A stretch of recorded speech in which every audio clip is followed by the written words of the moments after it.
Okay, let me begin as I introduce the panelists by saying that each of our learned scholars are so accomplished. They have, they're researchers, they're writers, they're speakers, they have received many awards, and I'm not going to sit here and play back their resumes.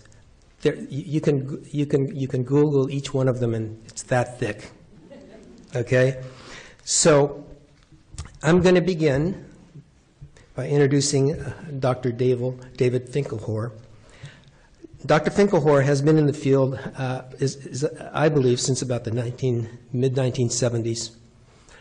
I first heard Dr. Finkelhor, I believe this is true, in Chicago, I think it was, and I think it was a conference sponsored by the National Committee for the Prevention of Child Abuse. So that's how far back I go back with Dr. Finkelhor. He earned his Bachelor of Science degree from Harvard in 1968, his master's degree from the Harvard Graduate School of Education in '71, and his PhD in sociology from the University of New Hampshire in 1976. He is director of the Crimes Against Children Research Center, is co-director of the Family Research Laboratory, and professor of sociology at the University of New Hampshire. Dr. Finkelhor began his study on child victimization, child maltreatment, and family violence in '77. In 1968, he completed his book, Child Victimization, which sought to unify and integrate knowledge and information about diverse forms of child abuse. According to Kenneth Plummer, he is probably the most prominent sociologist at work in the field of child sexual abuse. Tonight, Dr. Finkelhor will present his recent data related to child sexual abuse and offer some of his thoughts on child sexual abuse. Dr. Finkelhor, please welcome Dr. Finkelhor.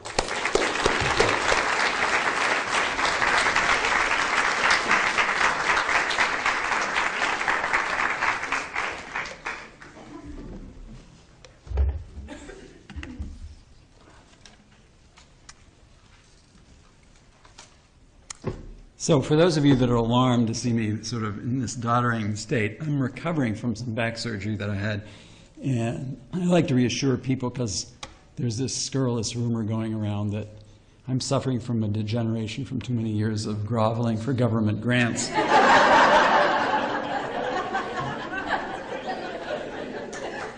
And I have, even my grant officers down in Washington can attest that I only grovel in the most ergonomic fashion. So there's nothing here, and I am getting better. So it is it's very exciting for me as well as maybe exciting for you. I'm very glad to be here, very honored to be here. I mean, Washington has a well-deserved reputation for being at the forefront of this field, and it's very exciting for me to come and be able to talk to you and to hear from you. And I've spent the day talking to people at the Committee for Children, yesterday with people at the King County Sexual Assault Center. In fact, I want to thank you for inviting me to be here. Although when Todd introduced us as distinguished speakers, I heard extinguished speakers, which I may think may be a more accurate description. But I'm going to try and maybe answer Gary Locke's question about on what basis should we support what you're doing here? Is there really much reason to think that this is likely to work or actually has been working? But I should warn you, I'm kind of a glass half full kind of guy. Do I have an image of myself here? Let's see if I can get this stuff to work. No. There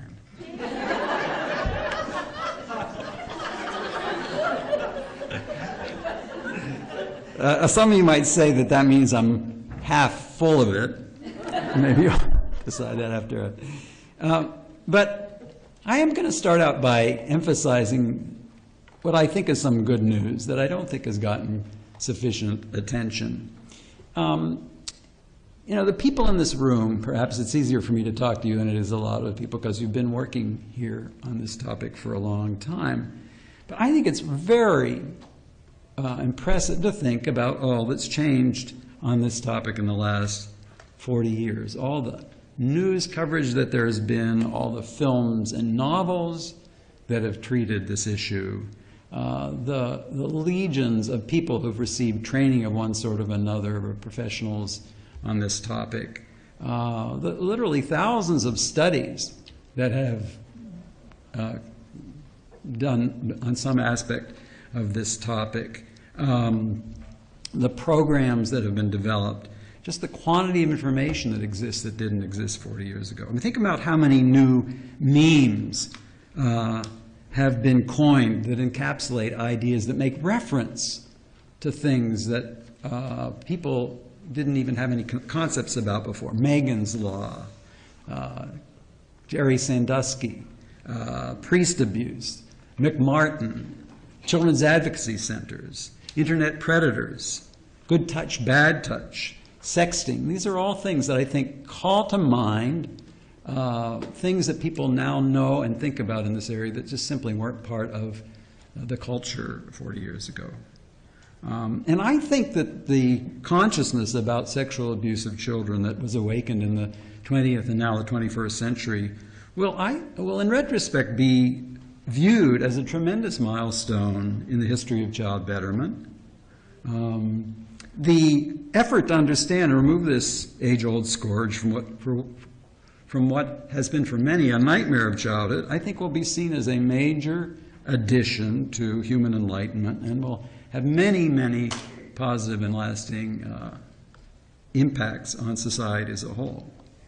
I think it's important to see that we're not the first people who've tried to protect children from sexual offending and child molestation.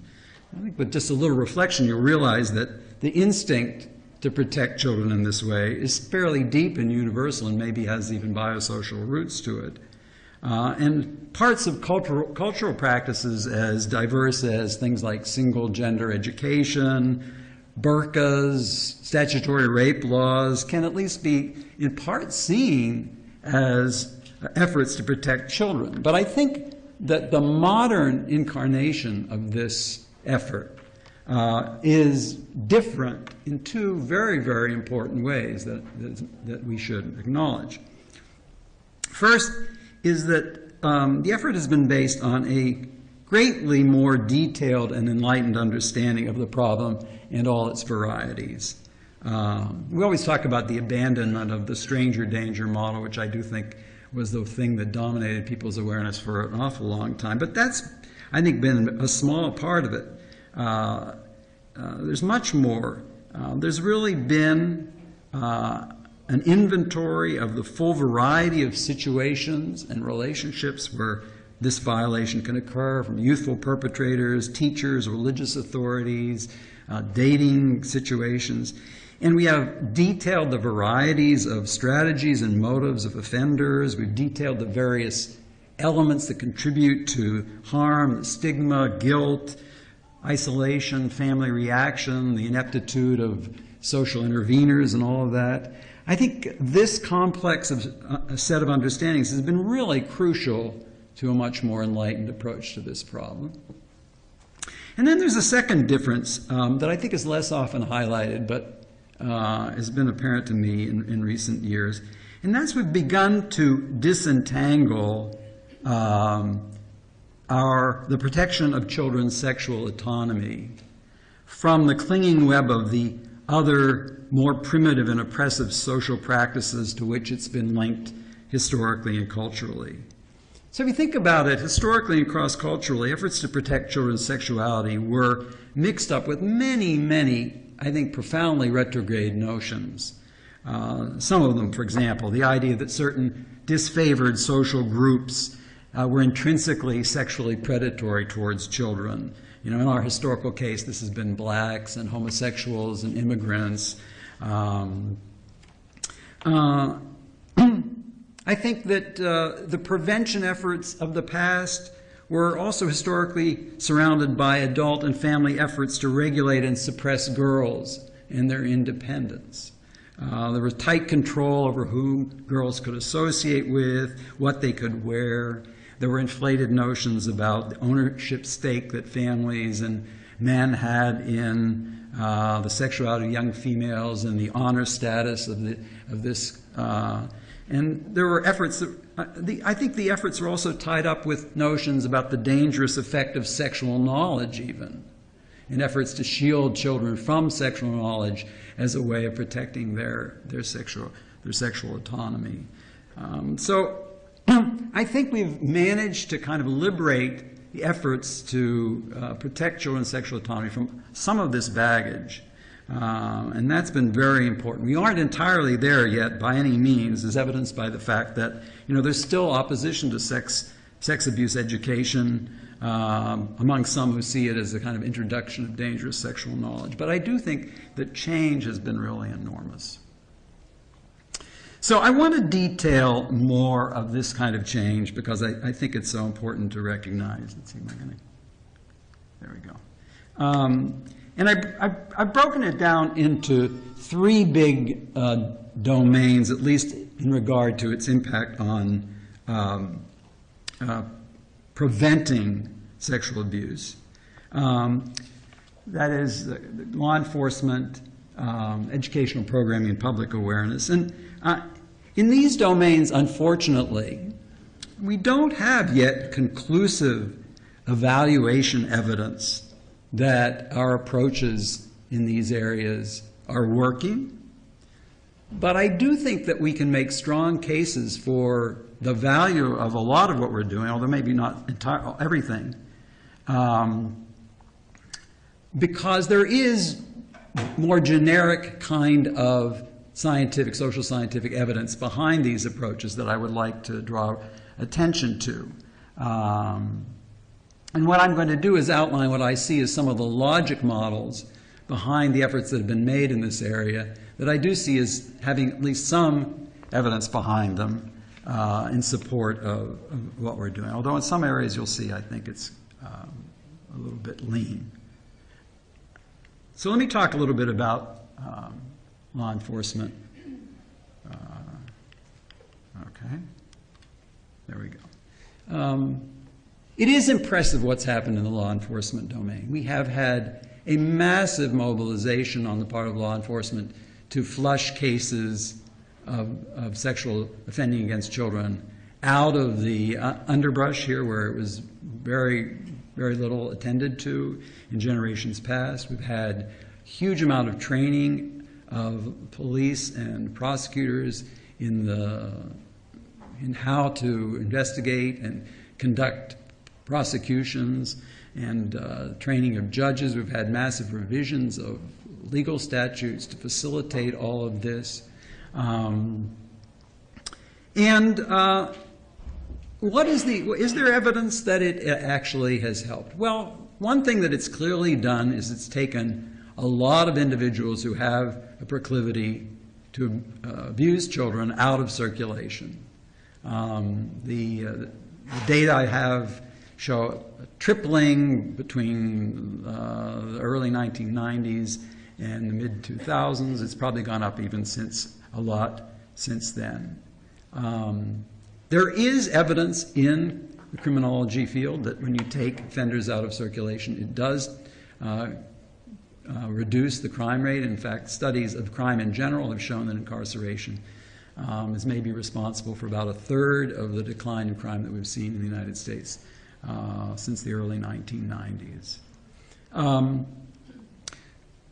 Aggressive law enforcement has also reduced the chance for continued or renewed offending by catching people at earlier stages in their offending cycle. And we also know that once people have been caught, although some do reoffend, the recidivism rate is actually relatively low, under 20% overall, and even considerably lower than that for some classes of offenders.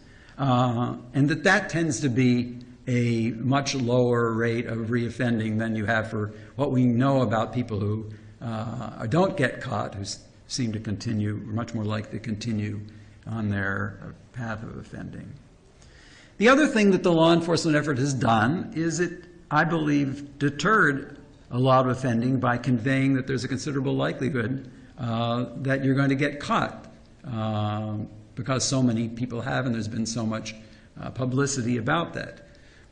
We don't know the direct effects of that, but overall in the criminology field, there have been a number of findings that show that the most important way to deter offending is to give offenders a sense that there's a relatively high likelihood of them getting caught. The severity of the offending, of the penalty is much less important than the sense that the likelihood of getting caught is high.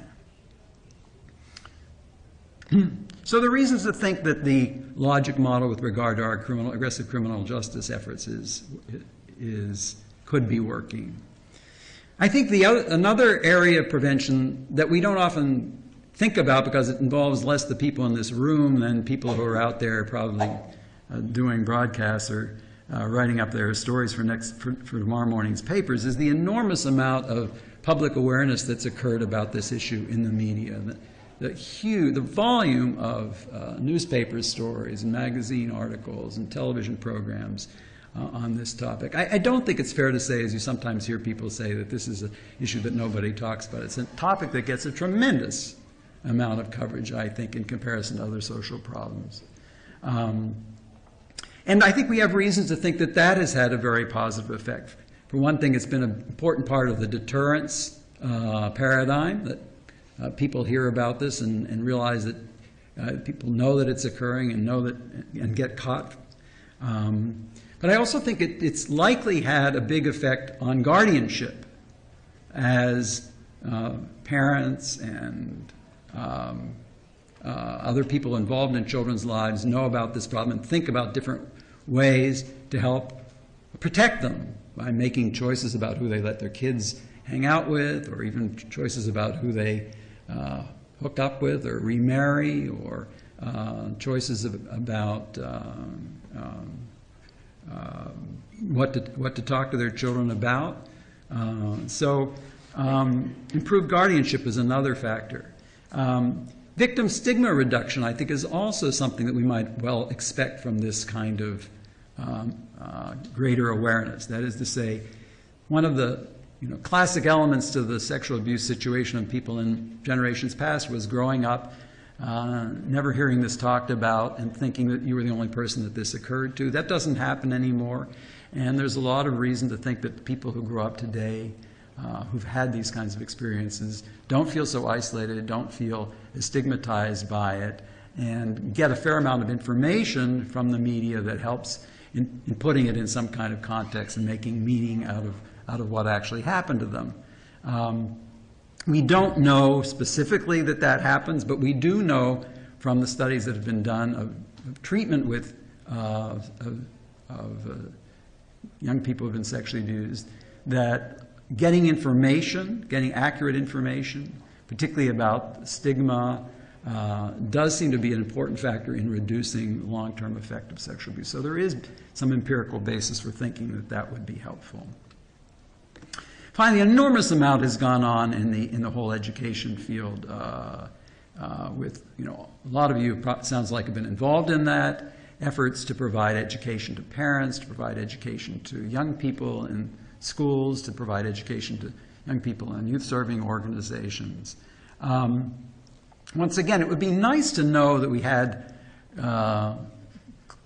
clinical trials showing that this reduced sexual abuse. We don't have that, but what we do have is a considerable body of research that suggests that the kind of skill building that you get with this kind of education in other areas like drug abuse prevention, resistance skills, the awareness skills, decision-making skills, actually are effective in reducing social problem behavior in these other areas. So I think there's a strong reason for thinking that in the area of sexual abuse prevention, sexual assault prevention, they're likely to be successful as well. We do have some evidence that these kinds of programs, even in the area of sexual abuse, do promote a disclosure.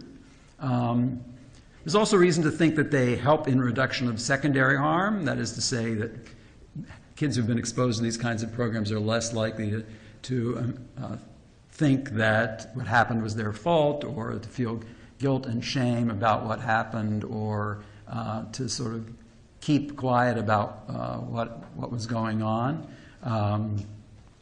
So stigma reduction. I think there's a possibility, although this is something we don't really have much evidence about, that exposure to these programs by creating empathy for victims and awareness about the problem may do something to prevent the development of offending behavior among children who might otherwise have gone on to have those kinds of careers. And that these kinds of programs, especially to the extent that they educate teachers and child-serving individuals and people who work in organizations that work with young people, have improved guardianship as well.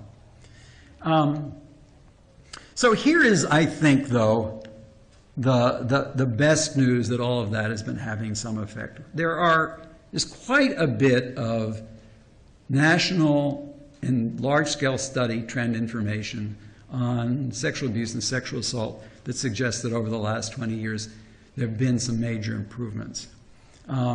This shows data from the two large agency sources. One, the child protection agencies from all over the country, aggregated by the National Child Abuse and Neglect Data System, showing over the past 20 years over 60% decline in substantiated sexual abuse that these agencies are aware of.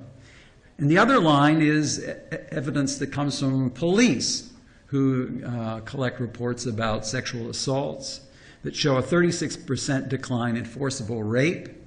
Now, this isn't, the police data doesn't break information down by the age of victim, but we know from other police sources that over 50% of what gets seen in police blotters as forcible rape involves persons under the age of 18. So these are largely, a majority, kids that are declining. But in addition to the agency-based data, we also have large-scale national survey data that shows major improvements. This is from the National Crime Victimization Survey, which is the largest crime victimization survey in the country. Over 100,000 people every year, shows a 66% decline in teens reporting sexual assaults in the past year.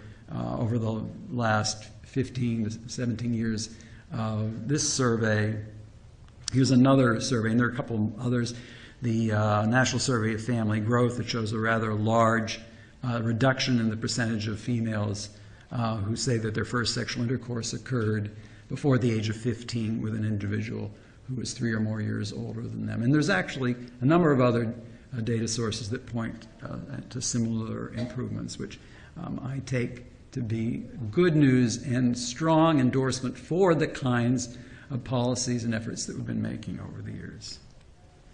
Okay, but we still have people like this. He seems to be remarkably chipper in the face of what he's facing.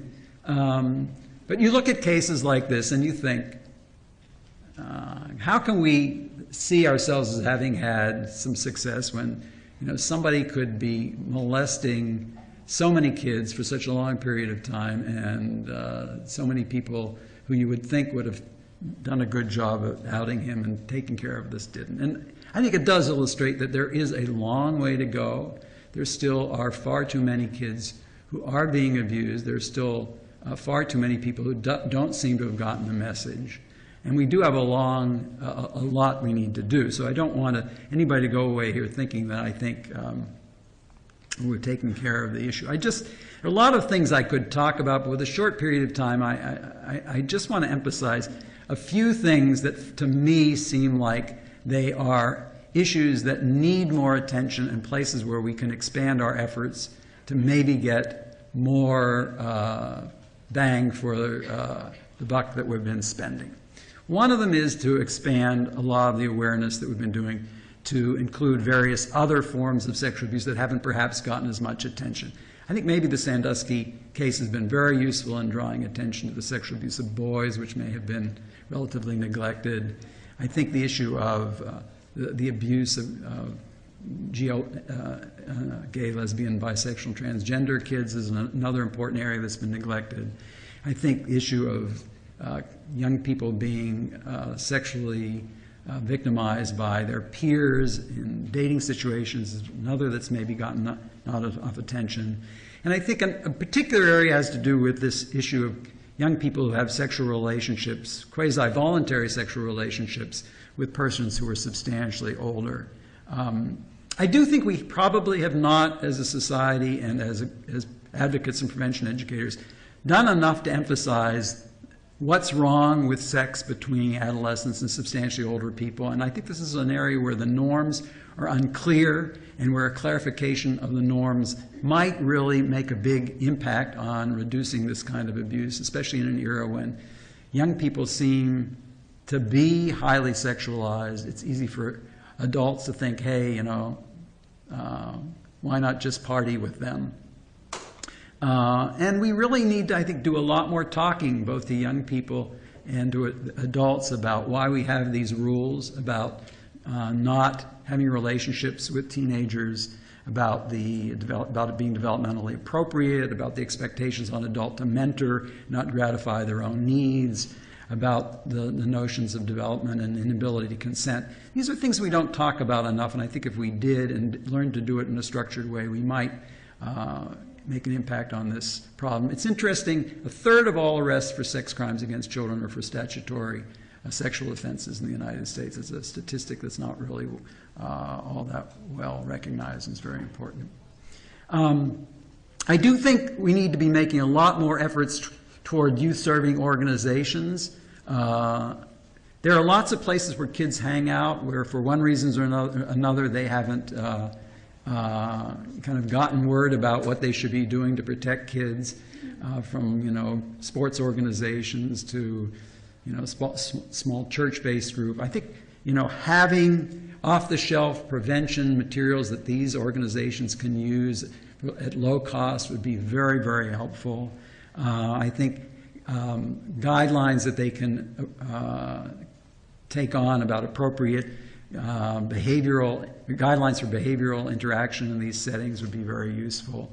I think something that we haven't recognized enough is that our notion of pedophile molesters doesn't recognize how often non-pedophile individuals who aren't necessarily looking for a sexual relationship with children, find themselves drawn into these relationships because of personal needs they have, and the fact that working with and mentoring kids can involve an intimacy that they did not expect. I don't think we do enough to prepare adults who go into working with children for the kinds of feelings that can come up in these intimate interactions with children who are sometimes, you know, acting in ways that seem very sexual.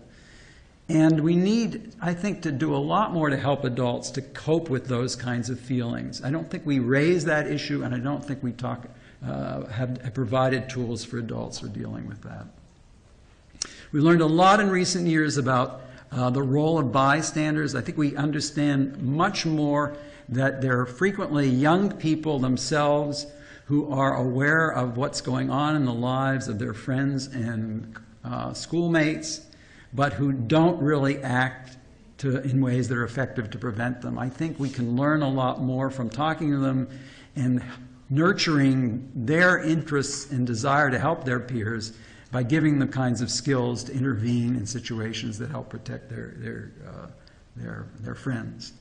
I think there's a lot more that we can. We've, I think, proven that getting disclosures to law enforcement has been very helpful, but I think law enforcement is still not a child-friendly place in a lot of communities for a lot of kids.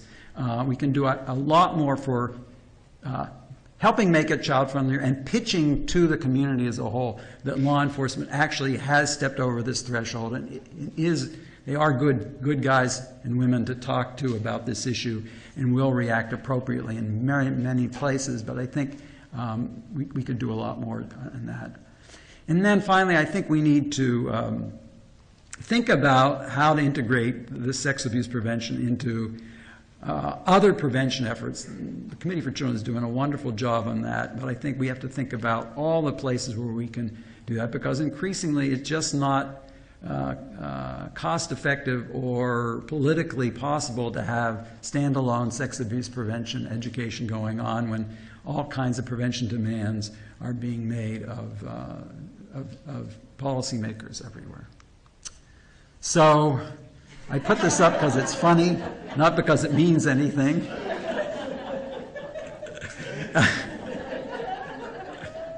But it does allow me to make the point that I don't think the sexual abuse crisis is over, and I don't think we've won, but I do think that we've made some substantial progress, and we really can take heart that the things that we've been doing are having an effect, and it should energize us to do more and allow us to give a response to some of the skeptics about why they should invest money in what we're trying to do. So thank you very much.